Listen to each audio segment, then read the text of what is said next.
Before getting into this video, I need to say that I have no deep understanding of Wi-Fi networks. I need to say that for a couple of reasons. Firstly, it illustrates that if you want to do something similar to what I've done, you don't need any deep understanding of Wi-Fi networks.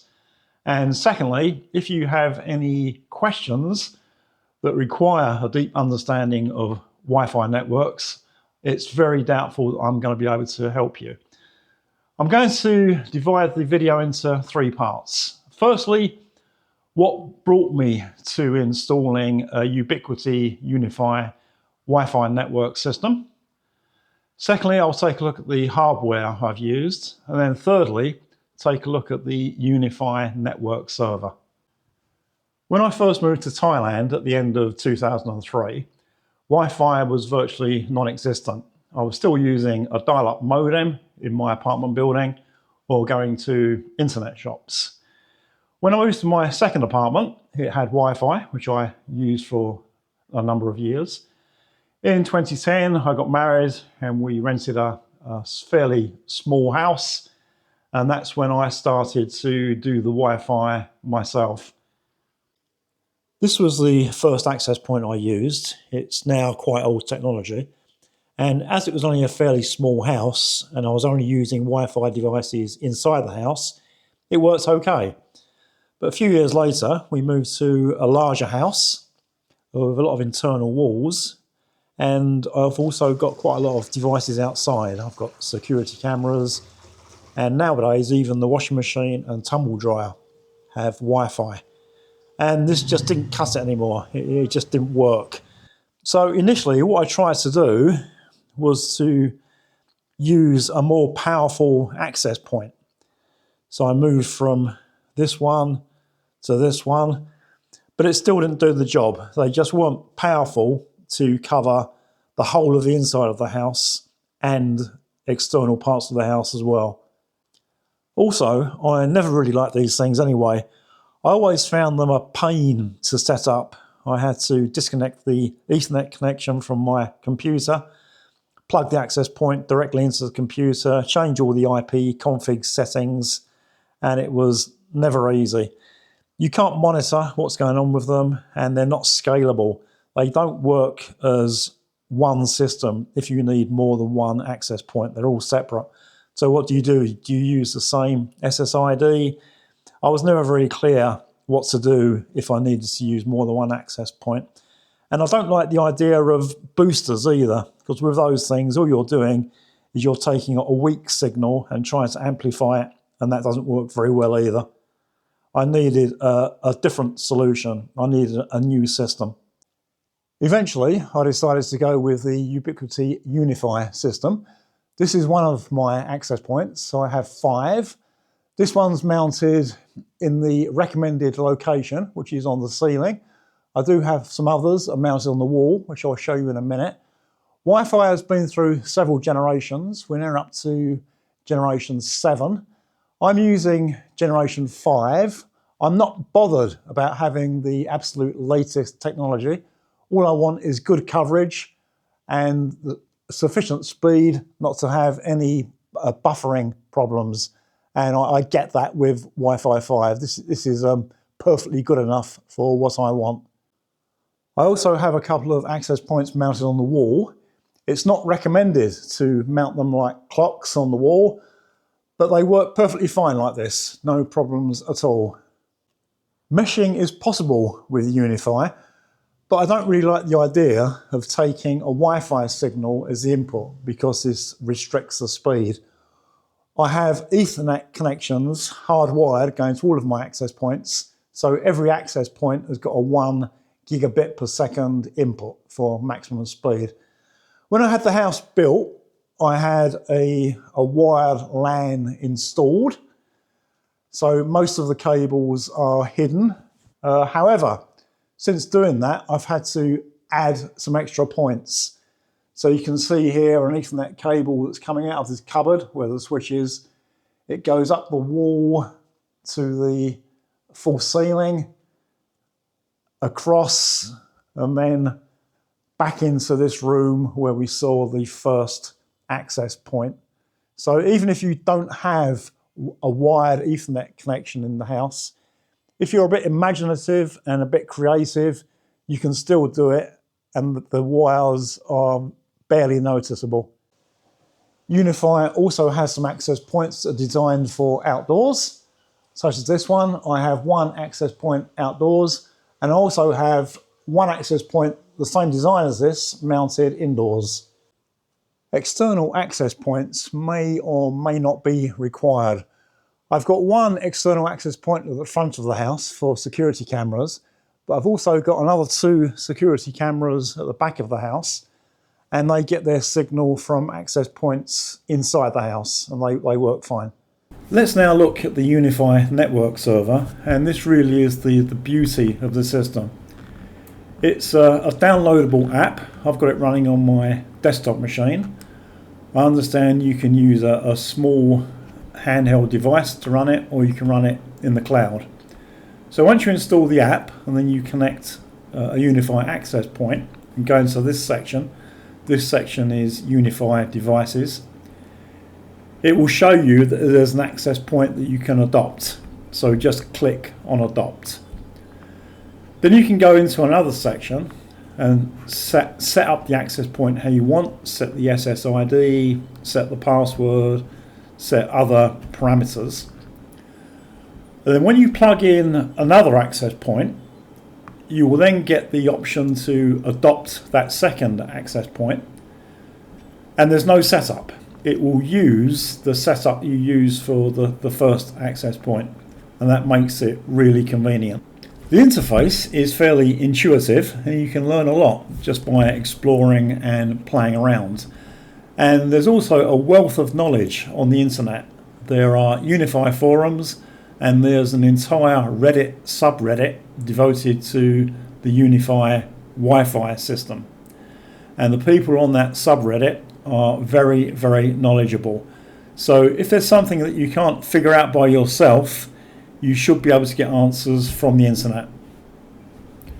One option you've got is to look at the topology of your system. At the moment, I'm home alone. My wife and kids are not here. Normally there's a lot more devices once they connect their phones and laptops and PS5 game consoles and TVs, etc., etc. But just a quick look, you can see what's on the network, what access points there are, what devices there are, and which access point the devices are connecting to. And you might notice that this is not actually that accurate. So what it shows is the internet going into the AC mesh outside access point, and then connecting to all the other access points. It doesn't actually do that. The internet goes straight into every access point. So all of these 5 access points should be on the same level. What I've read, and this is a common problem, is that if your network consists of all UniFi devices, it's okay. But I've got TP-Link switches and other brands on my network, so it isn't all that accurate. So what we can see at a glance is which device is connected to which access point. So I can see that a lot of my security cameras and the washing machine and the dryer and some smart bulbs I've got are connected to this outside access point.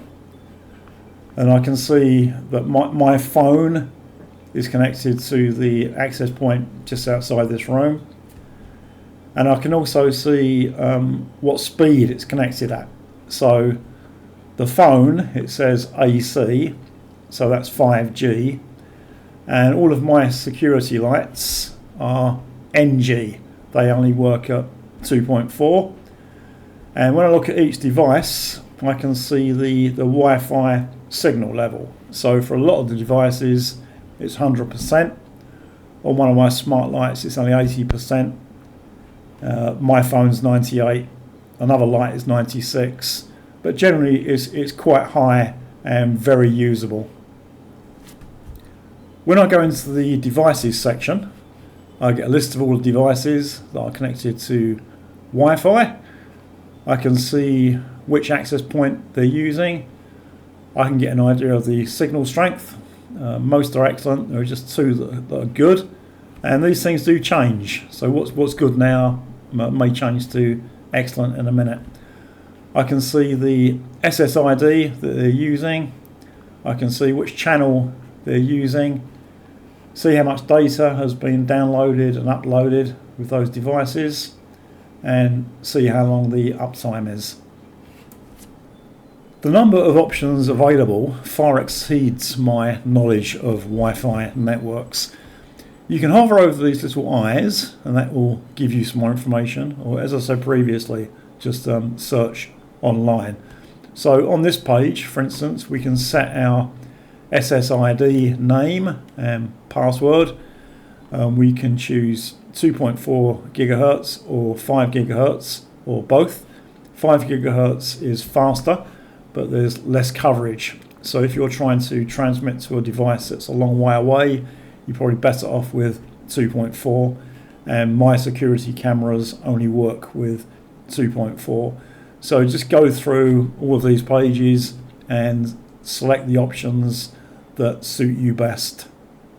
As I said previously about those single access points that I used to use, they were always a pain to change anything.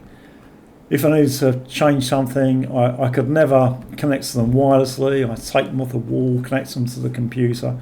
With the UniFi system, once everything's set up, you can do everything through the network server, and that makes things so much easier. And even firmware updates. You can check for device firmware updates, and if one of your access points needs an update, it will download and automatically update over the network, and the same for this network server application. It's just, once you've got it all set up, it's just so easy to do everything. With regard to setting up your system for the optimum performance, again, it's a case of going through the internet and trying to get advice from people who know what they're doing, and then just playing around. Now, I go through phases. Sometimes I will try to set it all up manually, and other times I will just leave the UniFi system to do it automatically. So, for example, the 2.4 gigahertz and 5 gigahertz options use a different range of channels. What people say is that you should select channels that don't overlap. Now, with 2.4, there are only 3 channels that don't overlap. That's channel 1, 6 and 11. I've got 5 access points, so by definition I can't have a different channel on each access point that doesn't overlap. They must overlap. And also with transmission power, what people say is that you should have lots of access points to give you good coverage, and keep all of the access points on a low transmission power so that they don't interfere with each other. I've got some of mine set up medium. That may be because they're a long way from other access points. They're not going to interfere, and it just increases the signal strength a bit to get better performance. But again, it's just a case of playing around and seeing what is best for your system. I love the UniFi system. As I mentioned earlier, with those single access points that I used to use, I couldn't do any monitoring, and whenever I wanted to make a change, it was always a real pain. With this system, I can monitor continuously from my desktop PC, and it's very easy to make changes to individual access points. The system is also very scalable. If I find there's an area of the house that's got weak signal strength, I can just add a new access point, and I only need to run a new Ethernet cable.